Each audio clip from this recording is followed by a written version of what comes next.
Welcome to Control the Controllables and episode 2, I believe, of CTC Real, which is a new feature that we've brought to the podcast.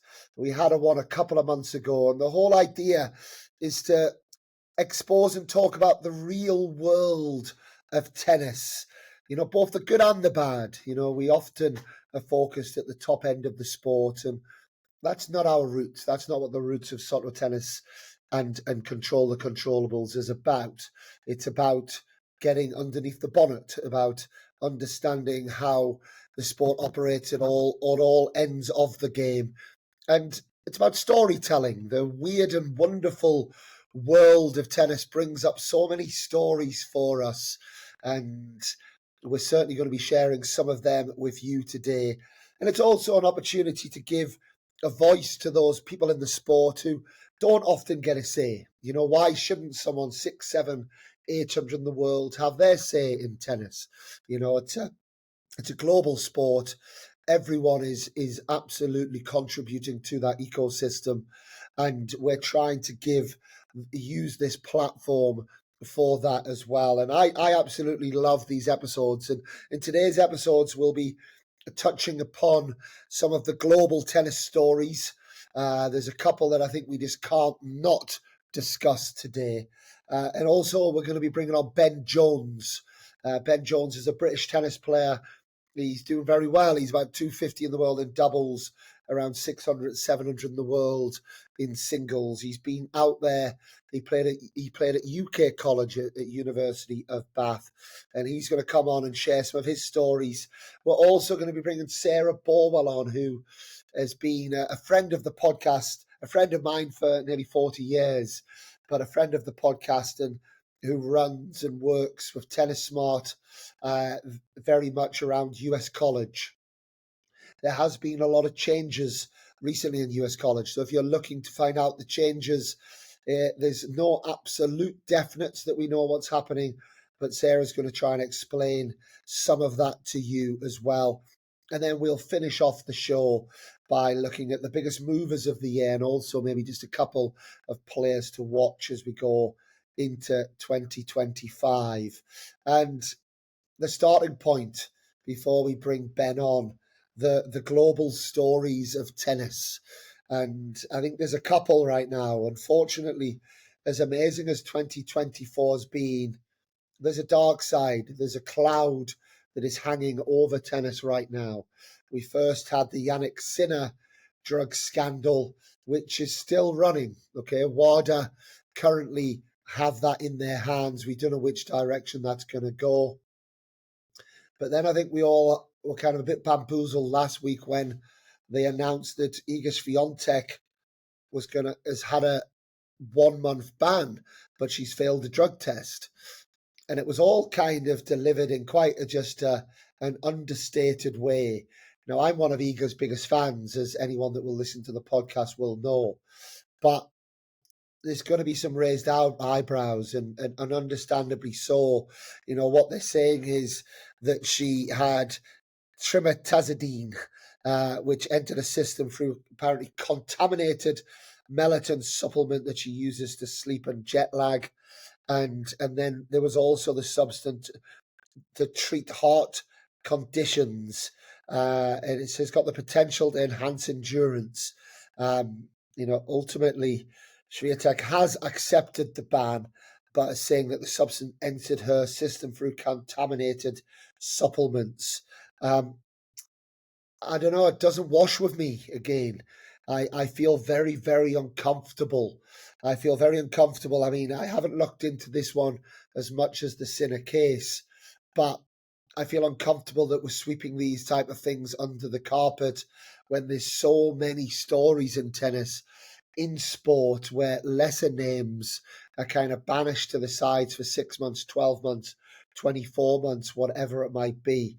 And ultimately, you fail a drug test, and there has to be a bloody good reason if not. And as someone that works a little bit on the inside of the sport the last couple of years, there is situations that do happen. Of course there is. There's situations that happen But the WTA and ATP has switched on to that. They know that the meet, as an example, in Japan and Mexico has a history of contamination.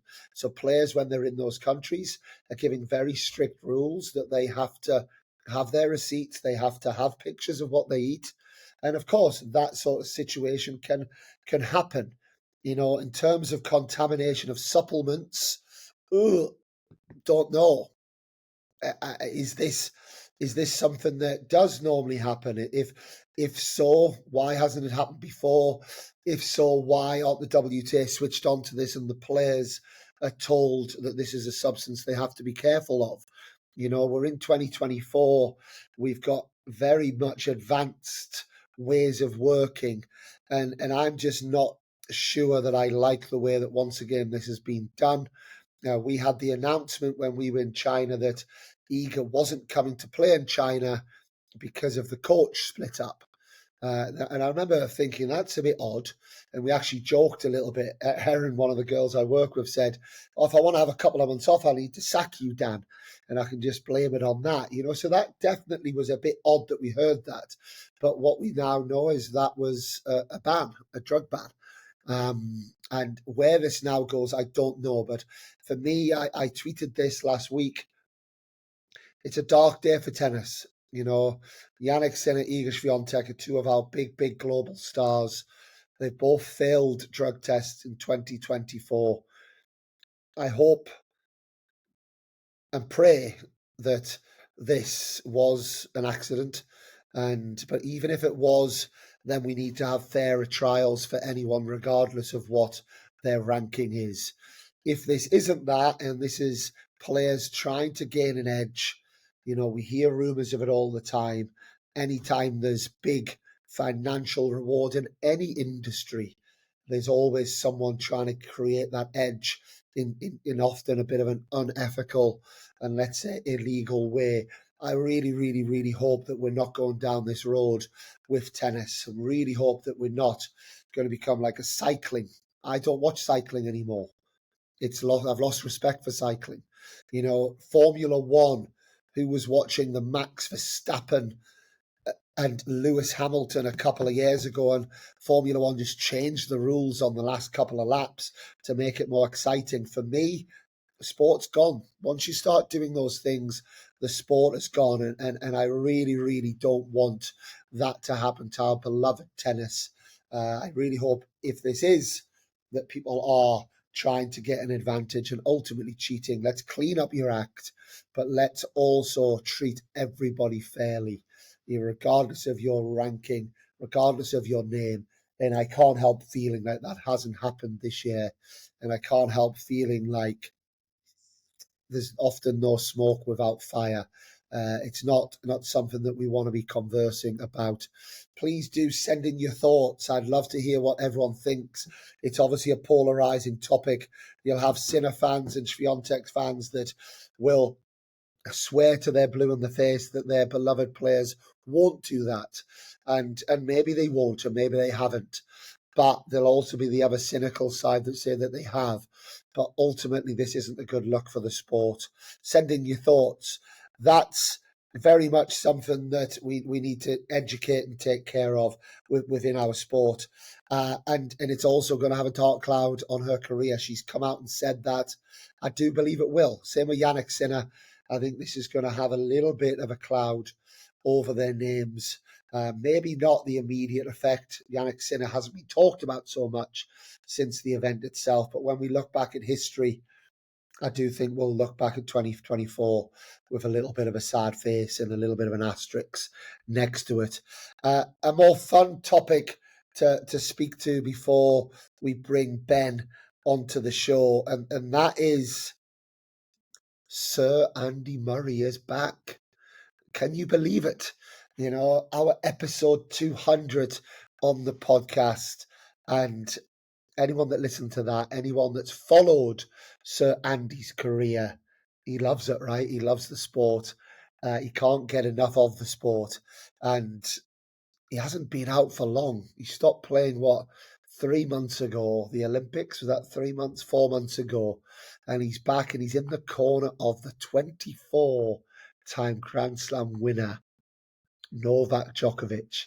And it's an exciting story, right? And I think we'll all get carried away with it. I think we'll all be desperate to see them on the practice courts together in Australia. I think we'll all be tuning into the matches to get a glimpse of how Andy is in the box.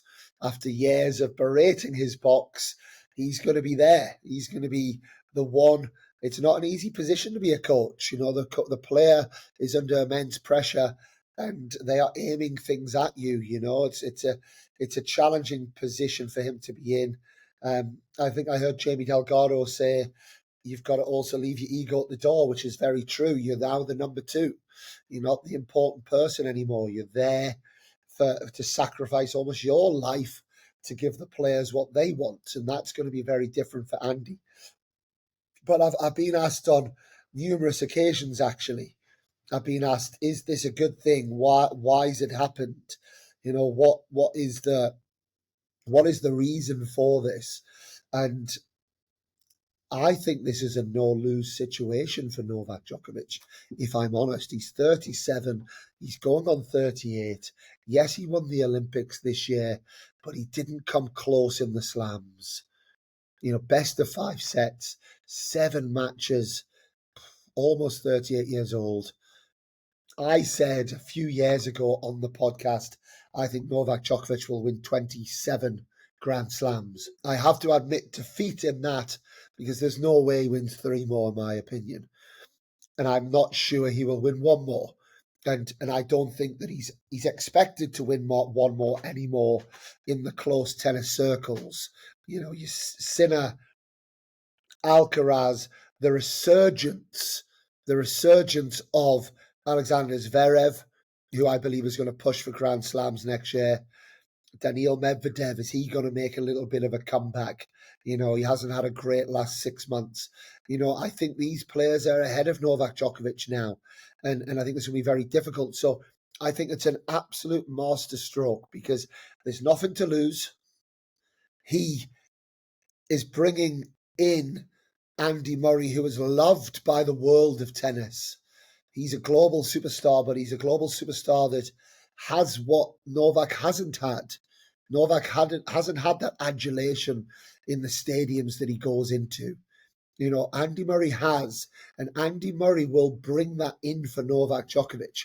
So point number 1, he's now got the crowd on his side. Everyone's going to want a piece of the Djokovic-Murray circus that's going to hit town.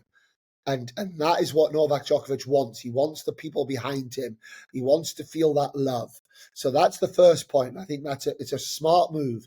The second point, Andy Murray's won tennis matches not because he plays a 10 out of 10, but because he plays a 6 or 7, but he makes his opponent play a 5 or 6. You know, he's the master at making players not play as well as they are capable of. Novak Djokovic knows he can't go toe-to-toe with Jannik Sinner over 5 sets right now if he's trying to play the way he's playing. Andy Murray finds his way. I believe he's had victories over Jannik Sinner in the last couple of years, or he certainly got close. The same with Alexander Zverev. He's also had close match, I believe, with Carlos Alcaraz. He is a tactical master, and there will be some just little bits, some little things there that maybe Novak is going to look to bring into his game, that Andy's going to be watching that film, that Andy has a great understanding of the game. And for Novak to win a Grand Slam, he has to find a way of Sinner and Alcaraz not playing their best tennis, because I don't believe physically he's going to go toe-to-toe with them. So that's my second point. My third point, and you might think that this isn't a big deal, but if we talk about anyone that follows football or soccer or American football or any of these sports, home advantage is a big deal. And the reason why home advantage is a big deal, for the first point that I gave you, the crowd being behind, but you also can create a bit of an aura around your home setup. Just in the way that people look at you. Oh my goodness, playing Liverpool on a European night at Anfield, you're already a goal down. There's an aura about Liverpool. You know, that is what I believe Djokovic and Murray will bring. I believe there will be an aura. You're already looking at Novak Djokovic thinking, oh my goodness. And now you're looking in the corner and you go, oh my goodness, there's Andy Murray as well. And I think that combined combo of those two, I honestly believe is going to be potentially a force to be reckoned with. But I go back to my first original point. If not, it kind of doesn't matter, because there's nothing to lose for Novak Djokovic. He's done it all. He's won it all. He's got the Golden Slam now. He's got his 24 Grand Slams. He's got the statistical GOAT name and keepsake, and that will last for a long, long time. So there's nothing to lose, because he's not expected, in my opinion, to be winning any more Grand Slams. This could give him the edge for those three reasons, and I'm sure a few more. But those are the three big reasons why, when I've thought about it, I think this is an absolute genius move by Novak Djokovic. It's no lose. I, for one, as a massive Andy Murray fan, wanted to succeed. And already I'm going to have, we saw it on Instagram the other day, you know, Djokovic is at the Formula One and Andy's put on there, hey, get back to practice. You know, like, these little things are going to really buy us all in. Anyone that was sitting on the fence is going to jump into that camp. I wish them the best of luck. I'm excited. I will be in Australia. I will have my beady eyes on that 100% as a tennis enthusiast. And I wish them all the very best.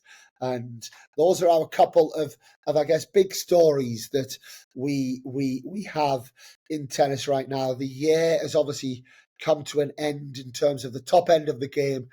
It's still absolutely going strong. I want to give an absolute shout out. I don't know his name, but I know there was a player in Tunisia from Turkey who collapsed on court the other day. I know that because one of our boys at the Soccer Tennis Academy, his dad, who used to coach Arda, is the father of his son, 25 years old, who collapsed playing tennis. You know, our sport, our industry, 25 or 50k event in Tunisia, in the semi-finals, I believe.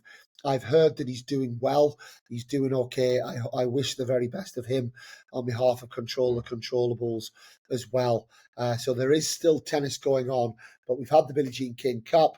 We've had the Davis Cup. A big shout out to the Italians, who, let's be honest, have been probably the powerhouses of tennis now for the last 3 or 4 years.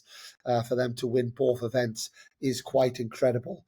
And now it's the time where, are people resting, or are they getting themselves ready for 2025? We've seen Ivan Lendl is back in the coaching team of Hurkacz alongside Nicholas Massou. So Herbie is throwing the kitchen sink at it to see what he can do. I can also announce, I'm not Ivan Lendl, but I can also announce I will be coaching 2 doubles teams next year. So continuing with Gabby Dabrowski and Erin Routliffe, which I'm extremely excited about. They finished the year world #1 doubles team, an incredible 12 months that I feel privileged to be a part of it. But I'll also be looking after a male team, which is Michael Venus and Nico Mektic, who, yeah, I'm just really excited to be working and bringing that team together. I think they can have a fantastic 2025 as well. And I know firsthand that all of those players are hard in training already as we prepare for 2025. There's not a lot of rest for the wicked in this sport, but we all love it, right? We all love it, and that's why we do it. So let's look forward to that starting. Before I bring Ben in, I just want to add a couple of things. Novak Djokovic and Andy Murray, they played each other 36 times. Novak Djokovic winning 25 and Andy Murray 11. We even got a bit of a shout out on the BBC. Can you believe it? The BBC were talking about Control the Controllables when they broke that story. And yeah, Novak Djokovic, Goran Ivanisevic no longer working together. We know that, but Goran Ivanisevic is now working with Rybakina in 2025 as well. Lots of change, lots of success stories, lots of challenging stories, I'm sure, to look forward to in 2025. but we will, as always, be reporting on it in our way that we do here at Control the Controllables. And now it's time to bring Ben Jones onto the show, and Ben will be arriving in the next 20-30 seconds. But to give you a little bit more exact, Ben is 212 in the world ATP doubles right now, and 650 in the world in singles. He's puts the hours in, Ben. He's been around the block. He really is traveling. He's played 28, 29 tournaments this year. And he's someone I know that has got lots of stories. He's done some of his own vlogs. He's a funny guy. And I saw him playing Georgia maybe 5 years ago, and I said, this guy can be a top 50 doubles player in the world. So it doesn't surprise me that his ranking is continuing to rise. There's going to be lots of opportunities for him, I'm absolutely sure, in 2025 as well. And what we do in this part of the show, it's want to give a little hello. I want to get his opinion on what we've just discussed there before, but I also want him to share a couple of his stories of what he has, funny stories, difficult stories, because I want you to understand what the real life of tennis really is. It's not always easy out there. And speaking of the devil, here he is, Mr. Ben Jones. A big welcome. How you doing? Hi Dan, how are you? Yeah, good. Thank you. Thank you for having me on. It's been a long time coming, but a big welcome. And Ben, before we jump into a couple of things, I was just talking there about a couple of, I guess, global stories, and I'd love to get your take on it, really. But The first one, Jannik Sinner, we've talked about his tennis, but we've also obviously had not the drug ban per se, but the failed drug test. And then last week, Iga Swiatek's come out with a failed drug test as well. What's your take? What's the general feel in the tennis world from the players, especially players that are a little bit lower in the rankings, that it feels when that happens to someone who's making their way through the rankings, the book is thrown at them, but that hasn't been the case for Sinner or Swiatek. Yeah, I mean, I think the main issues for me personally, whether they are found guilty or not of doping is almost a bit beside the point. It's the transparency, the consistency that doesn't seem to be there for me. Because, I mean, you've got Swiatek pulling out of the Asian tournaments, but she's citing reasons that she's changing her team or that she's fatigued, when in actuality she's serving her provisional ban, but no one knows about it. Same with when Sinner obviously was being investigated between Miami and Indian Wells or whatever it was, but no one knew about it until 3, 4, 5 months later. I think tennis can do so much better in being transparent about that sort of thing. And then the other thing I think is the consistency.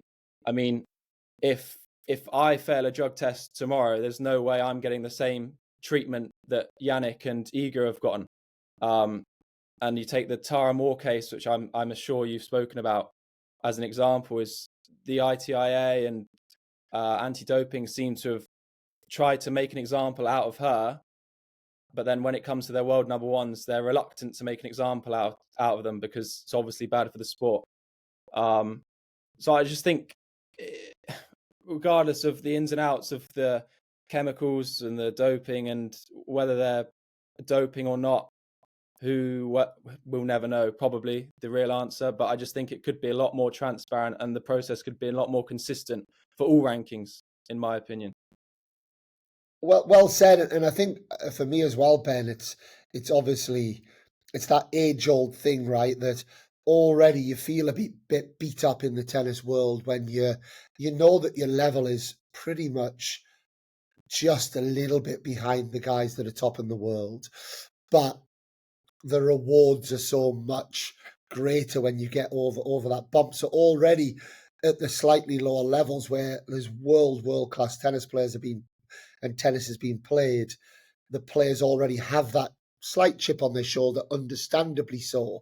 So something like this can't also be good for the relation of tennis and the whole ecosystem across the board.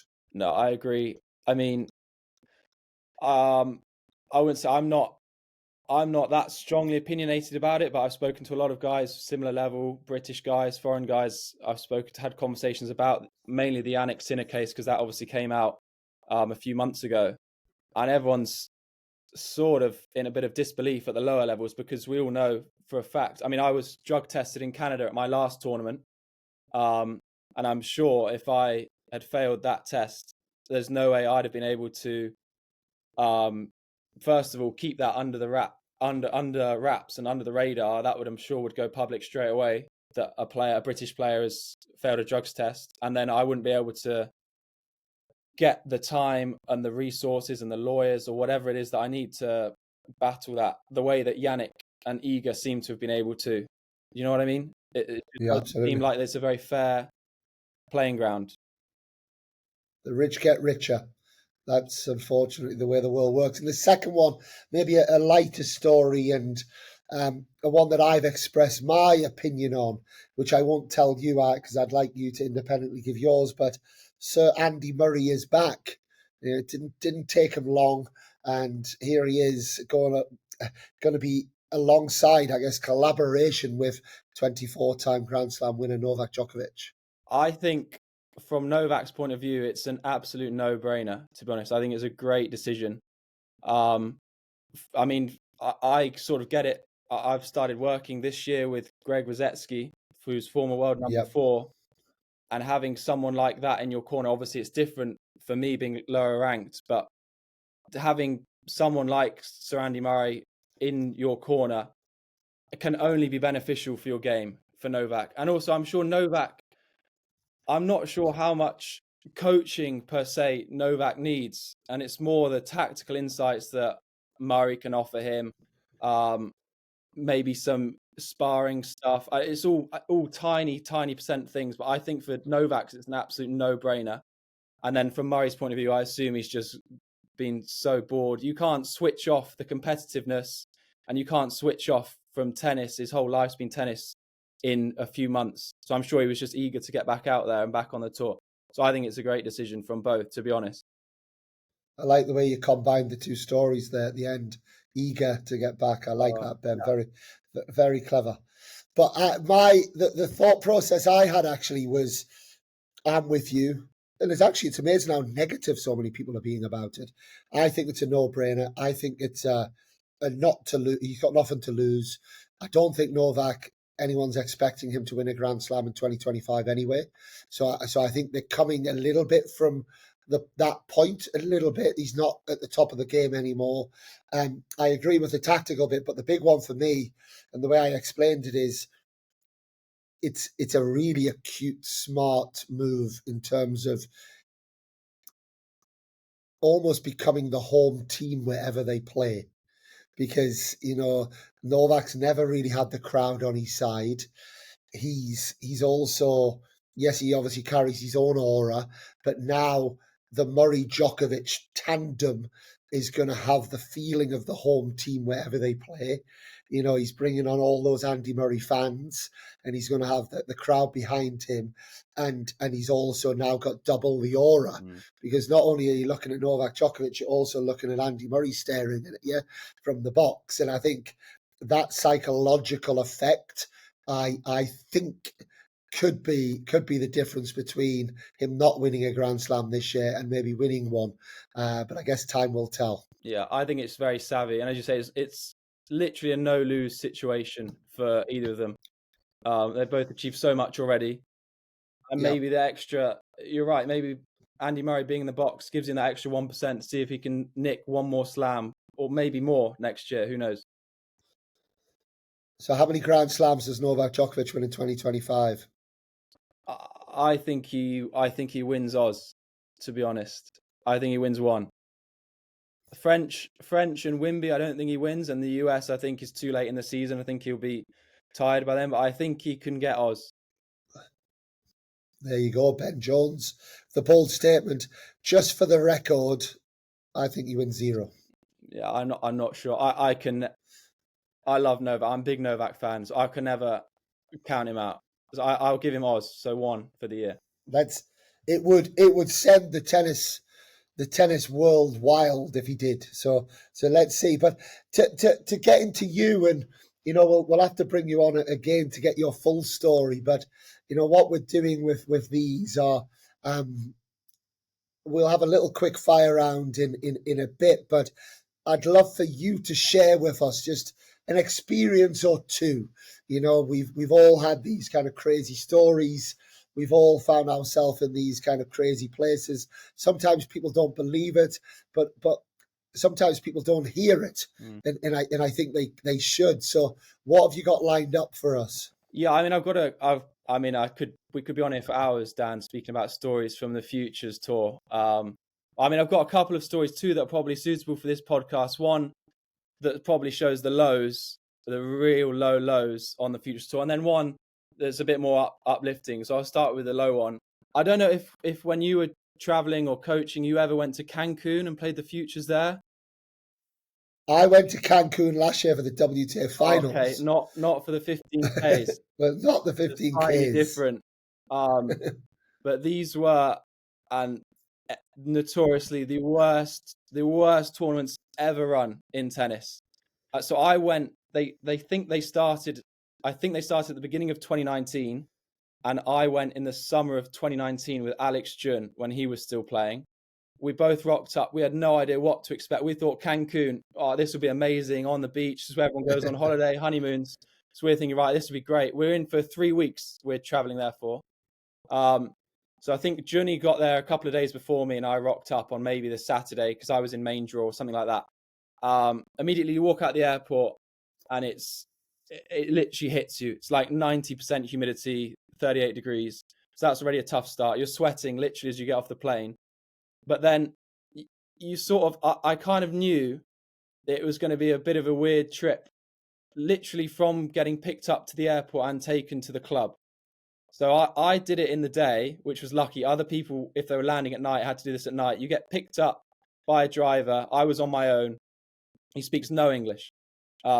He's got a sign that says Cancun Tennis Academy on it or something like that. And you get picked up in this van. It's like 50 degrees. But it's okay. You think you're going to the club, no problem. When I get there, all will be good. So you're going, you're driving past all the nice bits of Cancun. You're like, oh, this looks really nice. You're getting further and further and further away. Suddenly, you're on the highway and you take a turn into the jungle, like literally on a path into the jungle. You're getting 5-6 policemen come up to the car, questioning the guy, all in Spanish. Think some money may have exchanged hands. I can't really remember. But anyway, so you get past this police checkpoint and you're driven literally down this dirt road. I wouldn't even call it a road. Track, path, I'm not sure. The bumpiest thing ever. The car's going all over the place. And you're going deeper and deeper into the jungle, 20 minutes down this road, until eventually you reach the end of this road and there's just a gate. And you think, and there's no life around, no sign of any life. And everyone who's done this trip I've spoken to, particularly the ones who do it at night, they think, right, this is it. This is the end. Something's going to happen here. And then all of a sudden, I'm dreading it. He's like, right, we've got to get out now. And I'm like, oh, get out for what? Because literally a gate, there's nothing there. It's trees. You're in the middle of nowhere. And so I'm panicking. Everyone's there is panicking who's done this trip. And then all of a sudden, you've got your bags. He lets you get your bags out the back. They open this gate, or like 2 people come out through a little side door and start questioning the guy and looking at me. And then all of a sudden, they open this gate. And there's like 15 tennis courts behind this gate in the middle of the jungle, nowhere. So then you're like, obviously, wow. So I've survived night 1. So you get into this place. The facilities are quite cool. Well, seem cool at first. There's hundreds of courts. And then there's lodging, like overlooking the court, sort of monastery style-esque. Yeah. So get there. Juni's already there, luckily. So he sort of knows the ins and outs of the club. But this place, I mean, I could go on a rant for hours about this place. There's so many issues with this place. First of all, every single person. So when you stay there, you're staying on site. You don't go off site. All the food's there. Breakfast, lunch, dinner. There's a shop, stringer, sort of a gym, courts, whatever. You're on site.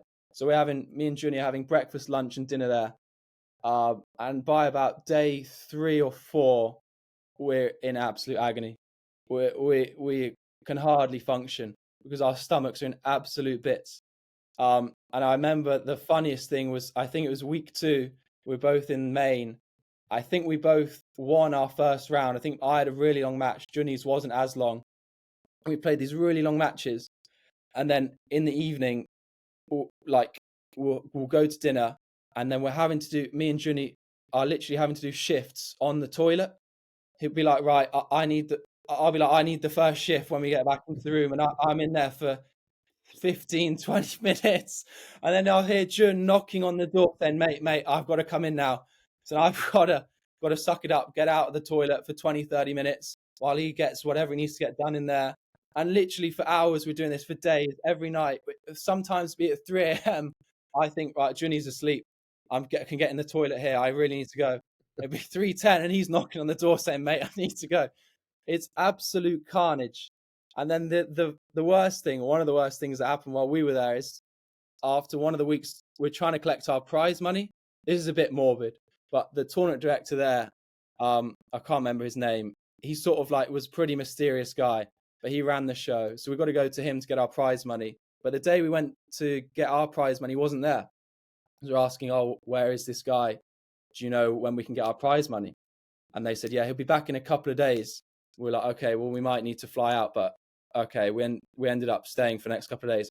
It turns out he had actually, this is very sad actually, he had accidentally locked his dog in his black BMW and left it out in the sun for hours.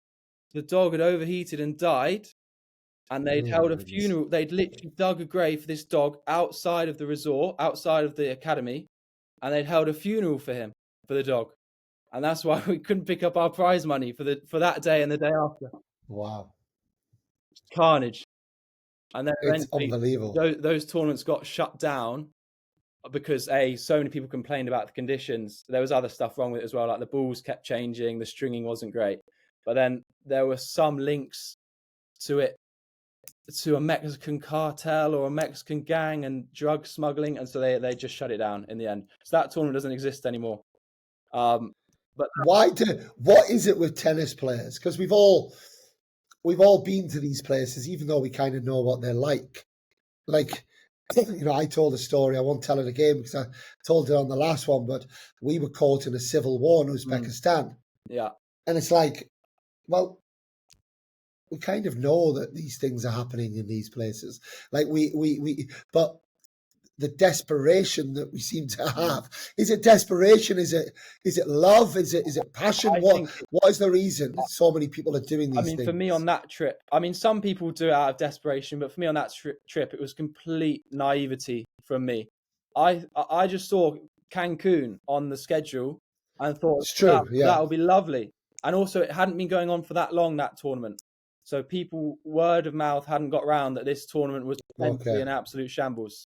So I just went in not expecting anything. I just thought it was going to be I thought it was going to be like Sharm or like Monastir, which are a bit cowboy, but not horrendous. But then which is the best one? Which is the best one of those resort types? This is controversial on the ITF tour, this chat. But for me, my favorite is Sharm, because you've got Sharm, you've got Heraklion, you've got Tunisia, and you've got Antalya. So immediately I can't rate Antalya because that's on clay, so I've never been there.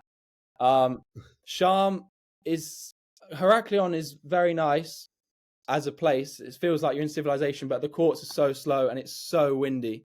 It's really difficult to play tennis there.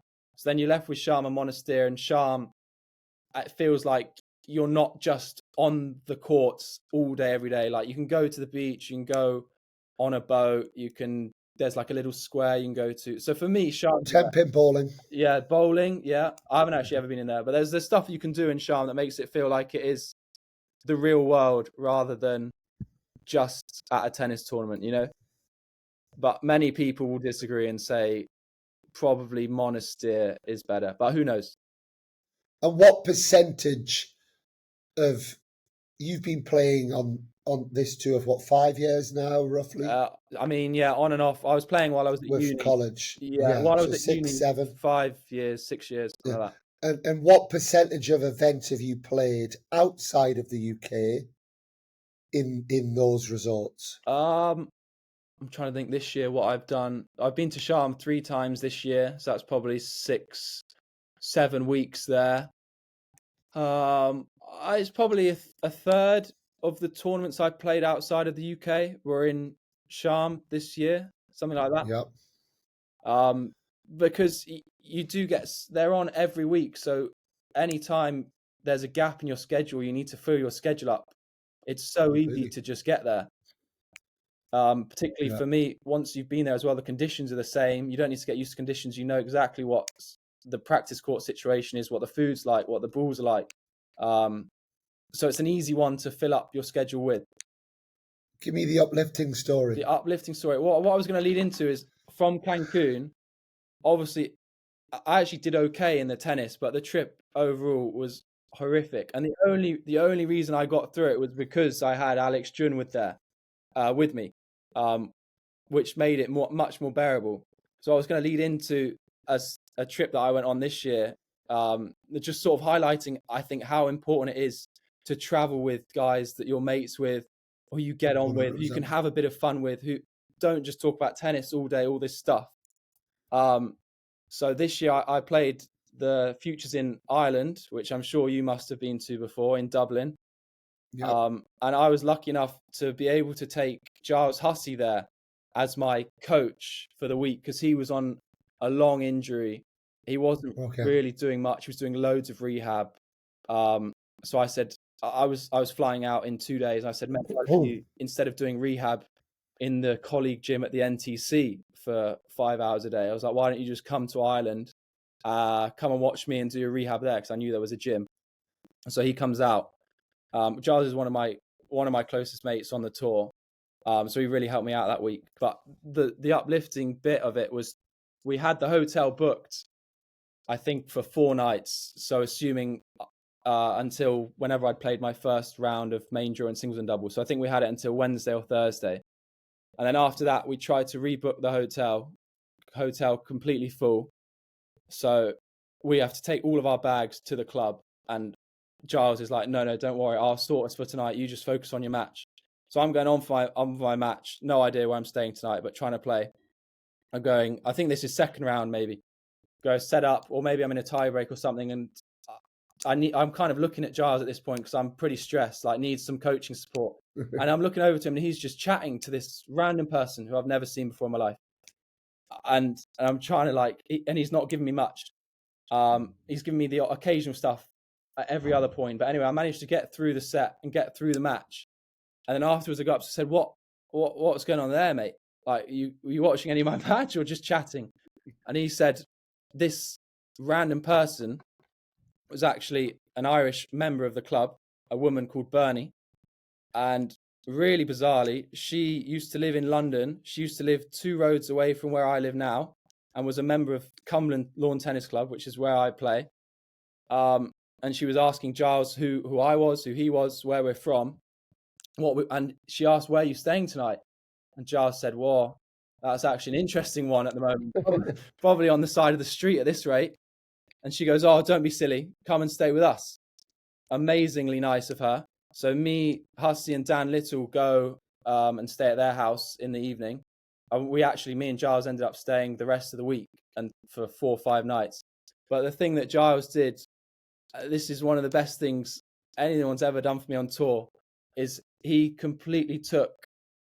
just took one for the team every night in Ireland, because obviously there's big drinking culture in Ireland, Dan. And so we get back to this house, and I think in Irish culture, it's probably seen as rude not to accept any drinks that are being offered to you. But obviously I'm trying to play my matches. I'm on at 10 a.m. the next morning, and I'm getting offered glasses of red wine, white wine, whiskies, pints, anything you can think of at 9. I hope a Guinness. Yeah, Guinness. At like 11 o'clock. And our hosts, David and Bernie, they leave the room for a couple of minutes. And Giles says, don't worry, mate. I've got this. You go upstairs. So I go upstairs, obviously thinking he's going to stay down for half an hour, just chat to them, be sociable. Turn up the next morning. He is completely hungover. He's been drinking all night with them. He said they went to bed at 3, 4 a.m. He's just been getting drinks thrown at him left, right, and centre. And he says, Are we supposed to feel sorry for him "No, what? for doing this? Yeah, I mean, He's having to wake up at 7 a.m. to come and hit balls with me, to come and sit in the sun and watch me. I'm feeling great, and he's waking up feeling horrific. And he's done that for three, 4 nights in a row. And by the end of it, the hosts have clocked on, and then they're taking liberties with it and just offering him stuff at 3 p.m. just trying to get him plastered.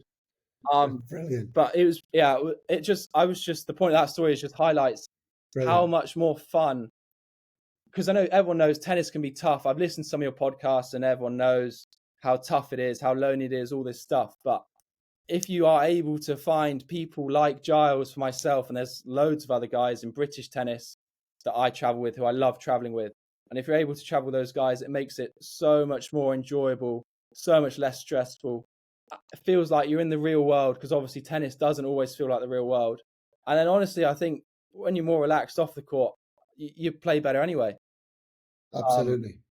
Well, you went on to win that tournament, I believe. I did, yeah. I won that event, mainly due to Giles protecting me from the evening activities. I hope you took him out on the piss to celebrate. I actually do owe him a few. Oh, I did a couple of weeks later. Actually, I owed him a few drinks for that. He probably wasn't ready that night. No, he was struggling for a few days after. That probably pushed his rehab back a few weeks as well. Brilliant, great story. But it's true, and actually, one of the things I've found the last couple of years going to the bigger events is you don't have that camaraderie sometimes. You know, and I've worked really hard actually in the teams that I'm working with to create that, because it's amazing how, you know, you end up with 6 or 7 hotels at the Grand Slam. So everyone's staying in different hotels. It's hard to get practice. It's busy. So people do their practice and then they go off, or they've got their girlfriends or wives or whoever, boyfriends with them. Then they go off and they eat themselves, or they have Uber Eats. And as fun as that's been in lots of ways, some of the best events I've done the last couple of years have been some challenger level events where we're all in the same hotel, we're all eating breakfast together, we're all going out for meals at night, and it's actually easier to coach people as well. It can be quite challenging to coach people at the high end, because you're like, well, I never see you. Yeah. You know, because we all know coaching doesn't just happen on the court, right? So it's like having that ability. So great stories. Now, while I've got you, Ben, we have a traditional quick fire round. Okay. We always have it. Now, they're a little bit different, the quick fire round on our CTC Reels, but are you ready? Yeah, I'm in. I haven't done my revision for this. I didn't get to this part of the Finn Bass podcast. I was trying to listen to it before I came on. Didn't quite get to this bit, so I've no idea what this is. So, who is your idol and why? Ooh, I tell you what, the answer that comes straight into my head is Del Potro. Relevant as well, because he just played Djokovic. Was it last night or the night before? And yes, 2 nights ago. Legend. I just remember watching when I was a kid, hitting the ball so hard, and I thought that's how I want to play. No rallying, none of that. That's boring. Let's just hit the ball as hard as we can. So Delpo for me. Very emotional when he put his headband on the net and he kissed it, and it was like, yeah, he's had his big part of his career stolen from him, really, which is a real shame. Your tennis goals. Ooh, good question. My tennis goals for the coming year are to probably play Wimbledon doubles. Big goal, number 1 goal. Second goal will be to play a single slam qualies this year. Nice. And what does your dream day look like? Dream day. Not a match day. That's too much stress. So it'll probably be some sort of practice day. Probably. Oh, actually, no. I've got it sussed out, Dan. This will be my dream day. There'll be a bit of practice at the All England Club on the indoor courts with Giles or Charlie Broom. We'll practice in the morning. have lunch there. I'll be getting a chicken pesto pasta and a sushi. That'll be me. And then off to the showers, have a bath probably. Before in the evening, going to watch Arsenal play, which is exactly what I'm doing tomorrow. Big game tomorrow. Huge game tomorrow. Who's your worst nightmare of an opponent? Worst nightmare of an opponent. I'll tell you who I've got a horrific head-to-head record against is Harry Wendelken. I don't know why. I've lost every time I've played him. I've lost 5 in the third, 6 in the third, 4 in the third, 5 and 5. I don't know what it is, but most people are somewhat phased when I start hitting aces. If I get into a rhythm on my serve, that throws some people off, most people off. But for him, it's almost like he doesn't care. He just tries to hit the return even harder. And every match I've played him, he's had one game or one tiebreak where he's connected with 4 or 5 returns. And I've got to put my hands up and say, yeah, that's too good, mate. So at the moment, it would be Harry Wendelken. That is a big compliment. It could have been Novak Djokovic. It could have been Rafael Nadal on clay. No. It could have, but it's not. It's Harry Wendelken. It's Harry Wendelken indoors in the UK. That is a big compliment. And who is your dream doubles partner? Ooh. So we'll go one realistic, one unrealistic. Unrealistic, I'd love to play with. I think it would be someone like John Isner, because the amount we would have to do no work on the court. Like neither of us be hitting first volleys. I'd be getting put away volleys over my head. And we just go try and win 6 and 6, which is the type of tennis I love. So John Isner would be the unrealistic one. Realistic, my favorite doubles partner, and he knows this, is Luke Johnson. I love playing with Luke Johnson. Think he's one of the best doubles players in the world. Unfortunately, his ranking's slightly too high for me to play with him at the moment, but I'm going to try and catch him up next year so that we can play again. Nice. I remember you boys in practice with Lloyd and Harry. Yes. Being a very good partner. We were a joke that day. We were a joke. Yeah. So, there you go. And I said it before you came on, but I also remember seeing you play doubles. I think you played with Pete in Georgia. Yeah.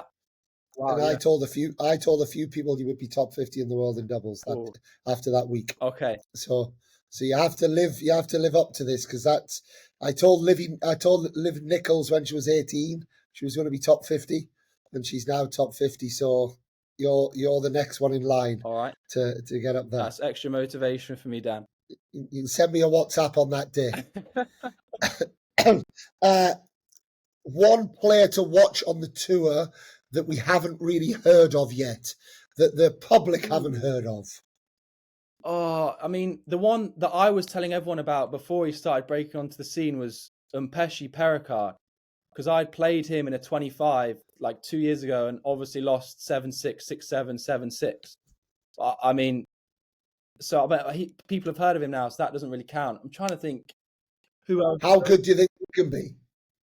I love the way he plays. I honestly think he could be top 10 just purely on how well he serves and how much of an athlete he is. And I'm so glad for me that there's finally a bit more serve botting coming back to the tour, because the last few years it's been so much like metronomes going side to side, these guys who rally all day, not much variety, which is great. It's fantastic, obviously. But to see a serve bot, because the serve botting is a dying art. There's a few of us trying to make our way to the top. I would say you've got a few levels. You've got me on the ITF tour serve botting. You've got Ryan Segerman is the challenger serve bot. And then you've got Umpeshi Perikard, who's like the tour serve bot.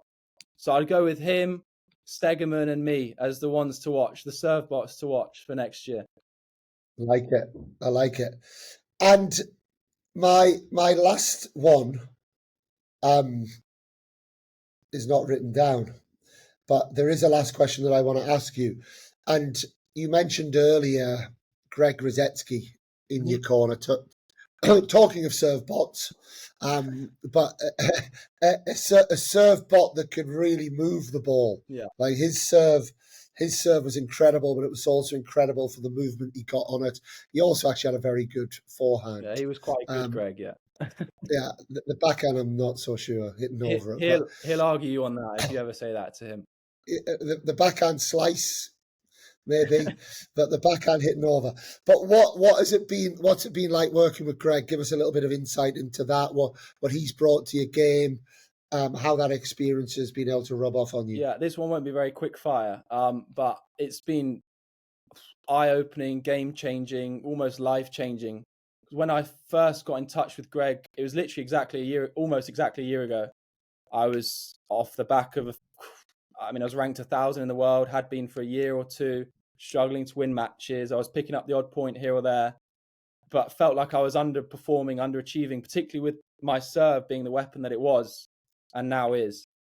But having him in my corner has been, I feel like I've got a huge advantage, to be honest, to a lot of other guys on the tour. He's helped with literally every aspect of my game. Obviously, particularly the serving has been so key.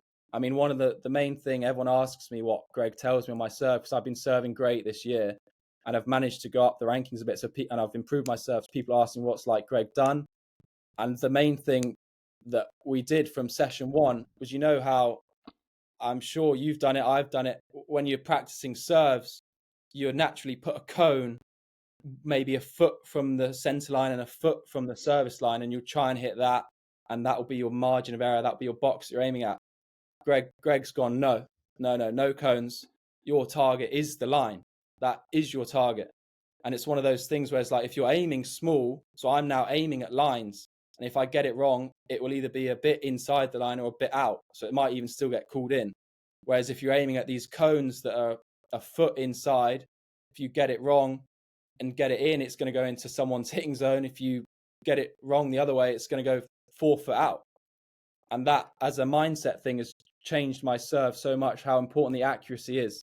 Because he goes on about, obviously he had a huge serve, but he said the thing that killed people was the accuracy on it. Yeah, I agree. And that's the huge thing he's changed, among other things, just being around him and seeing his approach to everything, physio, to S&C, to recovery, to tactical analysis, to scouting.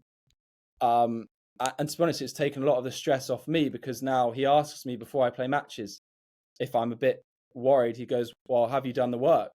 And I go, yeah. He says, is there anything else you could have done? I go, no. So he's like, well, why are you worried? You either execute or you don't now. And that sort of takes a lot of pressure off, because I know that when I'm with him, I'm doing the right stuff every day, day in, day out, and getting better. So when it comes to matches, nice. I'm always playing with no pressure. Love it. Ben, you've been a star. Really good. Don't tell Finn, but maybe better than Finn. Ooh. Don't tell him, though. I won't. Cheers, we'll not tell. Top man, and we'll be in touch. But all the best for 2025. Next time we speak, you'll be the second serve bot in the challenger level. Yes, that is the goal. That's the next goal. Good luck, mate. Cheers, Thank you. Cheers, mate. Thank you. Bye-bye. That was good, wasn't it? Yeah, great. What great value, Ben Jones. A big thank you to Ben for coming on. It was fantastic. Really good. And before I bring Sarah Borwell on, I actually want to move into the movers of the year. And quite ironically, actually, Mpechi Perikar is my first mover of the year that I was going to talk about. Giovanni started the year outside of the ATP top 200, and he's ended the year 31.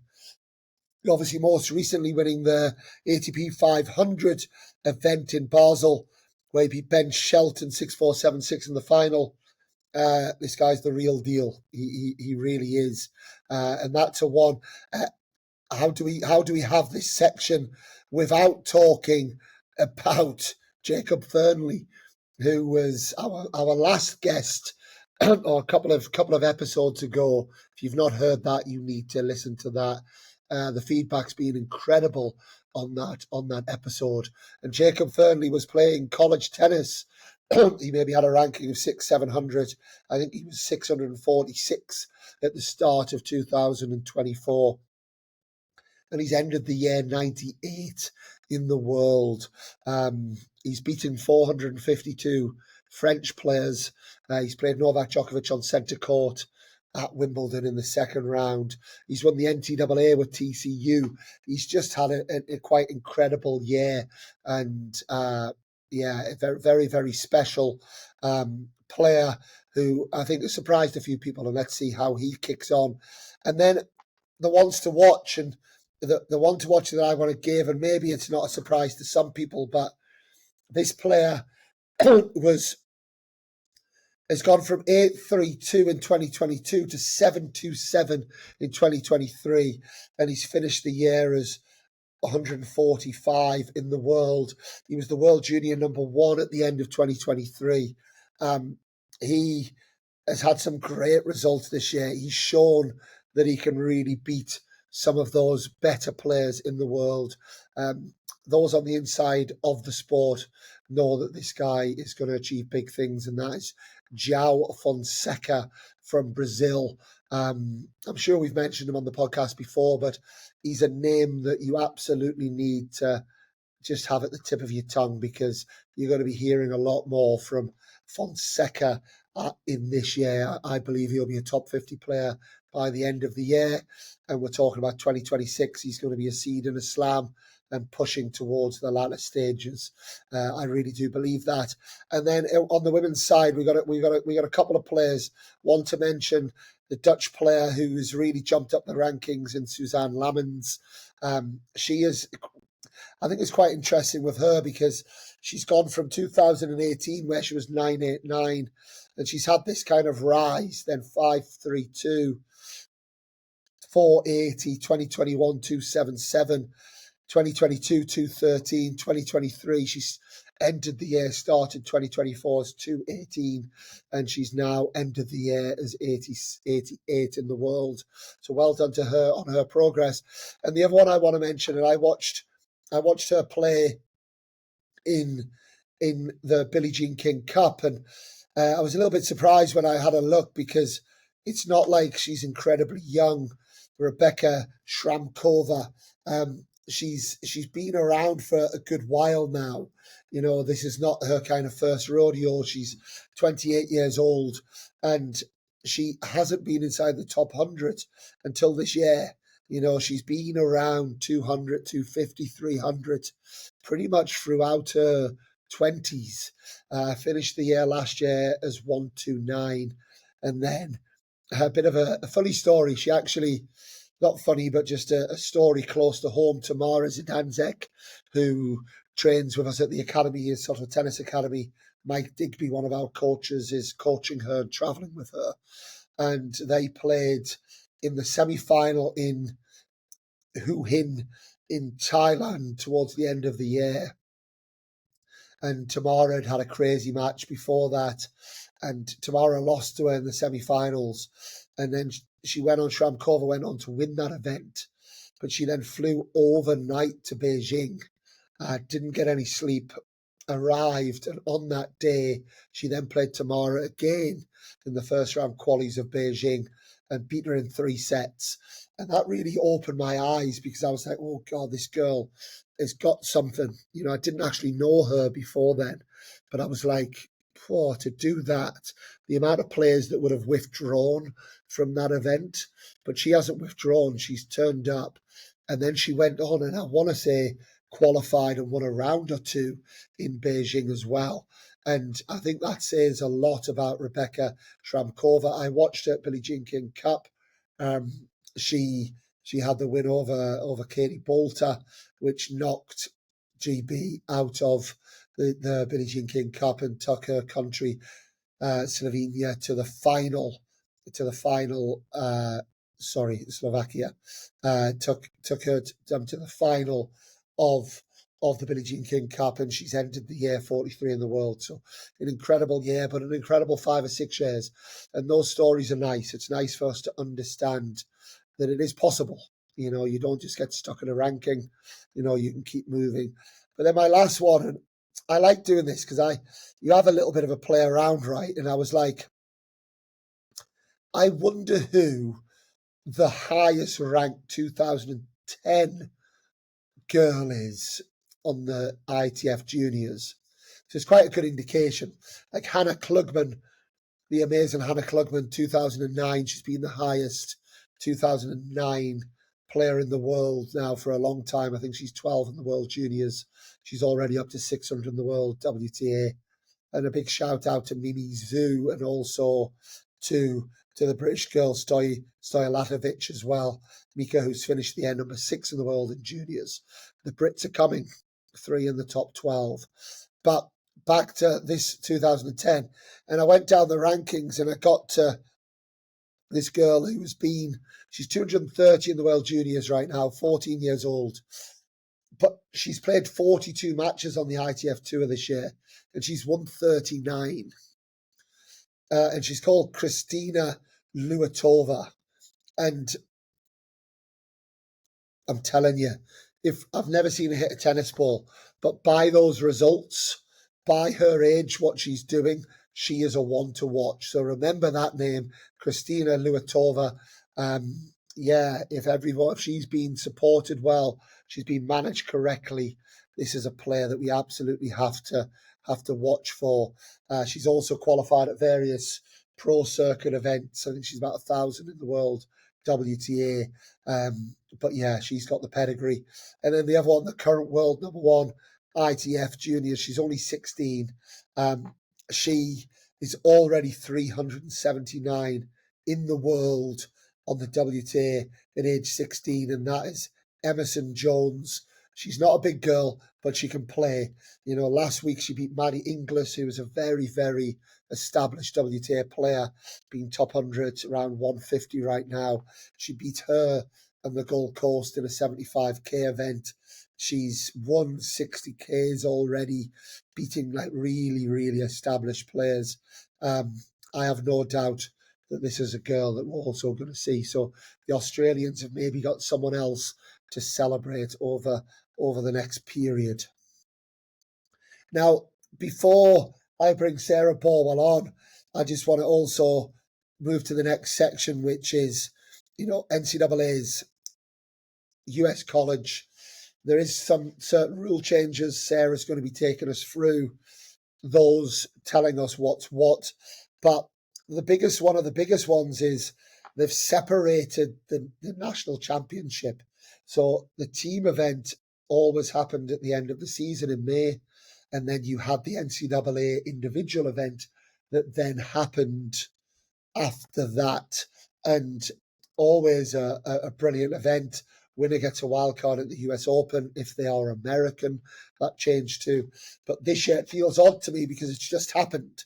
And basically the fall or the autumn as we know it in the UK, the tournaments all go towards qualifying for the individual event. It's probably a good thing, I guess, in lots of ways, because it feels like it's at the end of a long season in May and people are a bit like, oh, really? Have I really got to play this event? And for an event of that magnitude, that doesn't feel right. 68% of respondents to a recent survey by the USDA and the ITA supported the shift. So it seems like most people have it and are following it. And in the men's singles, we had a winner, Michael Zeng from Columbia University, and then Barris was the runner-up. And then we had Georgia, Leah Vidmanova from Georgia, University of Georgia, who won the women's event. In the men's doubles, we had Pedro Vives, Spanish player who I know quite well, and Louis Maxted, who's a British player who won the NCAAs, won the men's doubles from TCU, where Jacob Fernley went, and they beat Gavin Young and Benjamin Kate from Michigan in the final. And in the women's doubles, we had Elaine Shavinsky and Melody Collard from the University of Virginia beat Katie Faki and Olivia Center from UCLA. And yeah, so those guys are more names to look out for if you're winning the NCAA championship as an individual or doubles. Remember Lloyd Glasspool, when I was working with Lloyd, he won in NCAA doubles. He went on to he's been as high as 7 in the world. Erin Routliffe, who I work with now, won 2 NCAA doubles titles. It's normally a pretty good indication of what is to come. But yeah, coming next will be Sarah Borwell, who was a top 100 player herself, doubles player, top 200 singles player, who has played British Fed Cup for many, many years, but has been running her business, her college recruitment business and placement business for the last 20 years. She's someone who has got a lot to offer. So in a couple of moments, we're going to be passing over to Sarah Borwell. So here she is, the one we've been waiting for, Sarah Borwell. Welcome back to Control the Controllables. I know, it was the early days, Dan, where you were struggling to find people to speak to. So I said, no problem, I'll be there. I just didn't want to bring you on so often. I like to spread the love around. But our US college section of CTC Real, and obviously we just talked about the results, the NCAAs that just happened in the fall season. But I guess I've got my ear quite close to the ground. You find yourself speaking to college coaches. It's an important area, right? I run an academy, lots of people that are trying to advise. I've got a 14-year-old son who's going to be looking to go to college in 4 or 5 years. We all kind of are feeling a little uneasy. We're hearing of some changes. No one seems to be able to quite nail it down. But I guess the starting point for me, just to explain to everyone listening, NIL, name, image, and likeness. That's a rule that came out 18 months ago. Give us the explanation on that first, and then maybe we can link into how that's evolving within tennis and what it potentially means for people looking for tennis scholarships and how that landscape's going to look. Yeah, I guess it just allows players now to make more money. So back in our day, we weren't even allowed to really coach and be paid for coaching. So now players can go and model, or they can represent a company and be paid on top of their scholarship for this. So I think if anyone's seen the Johnny Manziel documentary, which came out a while ago, it's pretty startling with how much he kind of money he generated, but how little support he really had. So it's an interesting documentary where you can see him making money outside of his scholarship, and that's kind of what's coming in nowadays. But in terms of that, for me, right, I get it. So there's obviously LSU, there's Livy Dunn at LSU, gymnast, who I'm not even sure she's in the team, but the starting lineup. But she's making millions and millions and millions, and she's on the front cover of Sports Illustrated. She's got 8-10 million people followers on Instagram. Market value, that makes sense. I get it. She's bringing that money in. The big football players, the big basketball players, they're bringing the money in. They have market value. You can justify and validate the money that they are making. Joe Bloggs from Romania, ranked 150 in the World Juniors. Sorry, Joe, but you ain't a lot of market. You don't have a great market value coming from a little town in Romania. Surely that's going to cause a problem at some point. Surely there's going to have to be some justification, because I'm hearing figures like 150, 200 grand a semester that some of these players are being paid. How's that being justified? And what happens? What are the NCAA going to do about that, do you think? Yeah, I'm with you. I watched Johnny Manziel because initially I thought, well, NIL, I don't really understand it. Not sure I agree with it. But then I watched him and I thought, you know what? These big time football players, basketball, they are generating a lot of money. So it kind of makes sense. But tennis, it's a non-revenue sport. We're not bringing anything in. And we have a lot of players now who on placement are kind of saying, well, look, I'm going to transfer here because I'm going to get given more money. So I think that's what worries me more. It's kind of nail in the coffin a little bit for these types of sports where we're not bringing in the big bucks, but we're having to pay a lot of money out for these tennis players, or maybe even soccer players, baseball. And so that's what's worrying, I think, many coaches and placement specialists. Because there's the thing also for me on that is I've talked about this quite a bit on the podcast, so I don't want to be a broken record. Entitlement stinks with parents of younger players and then younger players. And I see it happening from the ages of 9 and 10 now, where these big management companies are offering certain things, but they're talking in a way around parents that their kid is entitled to train for free at some academy, or they're entitled to this. And then we're seeing it all over social media. These young kids are being encouraged to have big social media following. If we take the Livy Dunn example, you can be crap at tennis but have 8 million people following you, and that will get you a lot of money in terms of coming to, because you are of value to that university, and from a sponsorship standpoint. That's also not a route we want to go down either, because it feels to me like there's a bit of a dark route here. And the last one I'd say is, if there isn't market value there, donor fatigue. There's only so much money someone's going to donate to a program. It's not going to last forever, right? You know, that's not going to. So how is this going to be a sustainable process that's going to work over the next 10, 15, 20, 30, 40 years? So at first glance, it seems exciting. But when you dig a little bit, it feels like this will burst quite quick. Yeah, and I think that's what worries a lot of us. It's, for me, I view it, and no one knows. There's a lot of what ifs. It's a changing landscape pretty much weekly.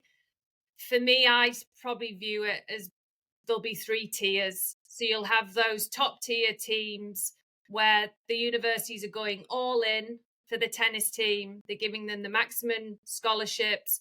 They can pay their players. So they're going after the very best players in the world. There won't be many universities like that. Then there'll be the second tier where it'll probably be the rest. So anyone, let's say there's 10 schools going fully in, the rest might then go tier 2, where business as usual, but budget cuts, which we're already seeing. Then it might be like tier 3, where more schools go to the Division 3 model. So like Marquette University, which was a big powerhouse in our day for tennis, they did really well. They're on a D3 type model now, where people are paying a lot more money to attend.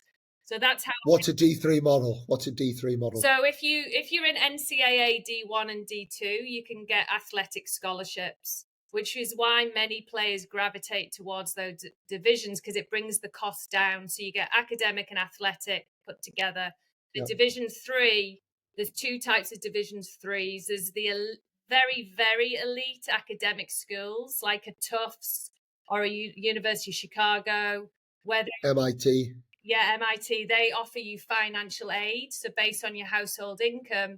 And then there's the other D3s who can offer you academic aid, but no D3 can offer you athletic scholarship. So that might be how a lot of Division 1s, Division 2s survive this, by changing their model a little bit. Because just to get this bit clear, so there's NIL, but my understanding is one of the new rule changes is, whereas previously a Division 1 school must offer 8 scholarships for females and 4.5 scholarships for males. That's all linked to the Title IX rule, equality, obviously American football taking up so many scholarships and not having the equivalent female sport. Now, my understanding is now the roster, basically how many people you can have in your team, is going to 10. But if the school support it, you can have up to 10 scholarships. However, that's at maximum. At minimum, you no longer have the minimum requirement of offering 4.5 scholarships. So you now could also remove the scholarships from sports like tennis. So now it's becoming a lot more earn your own money, and it's up to the university what they do with the budget. Is that how I'm understanding it correctly? Yeah, so let's say a school always kind of goes deep into nationals in a certain sport, and another sport really struggles. An AD might say, hey, we're never going to win nationals in I don't know, volleyball. So we're going to take 5 scholarships from volleyball and we're going to give it to the tennis team. So in layman's terms, Sarah, because I'm an optimist and I'm like, whoa, there's opportunity here. Like, come on, tennis is a global sport. Tennis is an incredible sport. Sorry, volleyball players. Let's take your scholarships. Sorry, synchronized swimmers. We're going to take your scholarships as well. Sorry, actually, why couldn't there be 100 universities that have got 10 scholarships, men and women's tennis? It's a playground for people that are looking to be professional tennis players. We take the Australian Open last year, US Open last year. There's like 21 out of the 128 singles players in the men's side are from college, 7 or 8 on the women's side. On the men's doubles, 44 in the draw, and I believe women's doubles like 20. So this is a legit pathway to pro sport. It's a global sport. It's the best sport in the world. Why can't we get 100 universities offering these 10 scholarships, and US college becomes like this absolute place where everyone goes, but we have spaces for thousands and thousands of developing tennis players? It's exciting times. That's how I like to look at it. I think people look at change another way, but it's exciting times. It's a massive part of the ecosystem of tennis, right? We talk about all the levels, but this is the most successful route into professional tennis right now. And we've got so many success stories. Long may US college live, and long may these opportunities come for so many like ourselves, Sarah, who have benefited from it. So a big thank you for coming on and sharing, and we'll get you on again. Don't worry. I know you were a bit upset earlier, so we'll get you on again. So there we have it. US college. It's it's moving. It's happening. Changes are inevitable, right? And let's see what that all means. But a big thank you to Sarah. A big thank you for Ben for coming on and sharing. I hope you've enjoyed this episode. Do let us know. We are trialing lots of different things. They just come from different feedback that we're getting from our listeners. But I hope that you've enjoyed this episode as the others. We will be back with a couple more episodes before the Christmas period. I hope that you are eating lots of cheese, drinking lots of wine, and spending time with your loved ones before we start talking about 2025 and what we've got to look forward to in the tennis world. But until next time, I'm Dan Kiernan, and we are Control the Controllables.